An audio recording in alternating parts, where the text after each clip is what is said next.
नमस्कार, मी गौरी सूर्यवंशी. एस मराठीमध्ये आपलं स्वागत. वळूया आजच्या बातमीकडे. अवणखेड तालुका दिंडोरी येथे जय मल्हार मंडळ व ग्रामस्थांच्या सहकार्याने मागील 10 वर्षांपासून खंडेराव महाराज यात्रा उत्सव पार पाडत आहे. दरवर्षी वर्षाच्या सुरुवातीला म्हणजे 1 जानेवारीला हा उत्सव पार पडत असतो. हजारोंच्या संख्येने भाविक उपस्थिती लावत असतात. तर तालुक्यातील सर्व जागरण गोंधळ करणारे मंडळ व ग्रुप येथे येऊन आपल्या परीने कला सादर करत असतात. मागील वर्षी जवळपास 10,000 भाविकांनी या उत्सवात भेट दिली होती.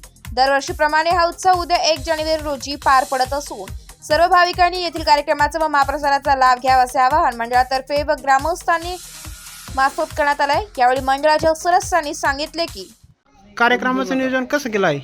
कार्यक्रमाचं नियोजन असं असतं की सकाळी 10 ते 11 वाजेला गावामध्ये मिरवणूक असते आणि मिरवणूक झाल्यानंतर मंदिरावर आल्यावर थोडं नाचकाम होतं आणि नाचकाम झाल्यानंतर मग देवाची पूजा हे ते होते, आरती होते आणि मांडणी केली जाते. 13-15 जोड्या असतात आणि ते झाल्यानंतर संध्याकाळी 7 ते 10 वाजेपर्यंत जेवणं असतात आणि मग गायन पार्टी सुरू होते आणि गायन पार्टी झाल्यानंतर 5 वाजेपर्यंत 5 वाजपासून मग राहाडीचा कार्यक्रम होतो आणि राहाडीचा कार्यक्रम झाल्यानंतर लंगराचा कार्यक्रम होतो.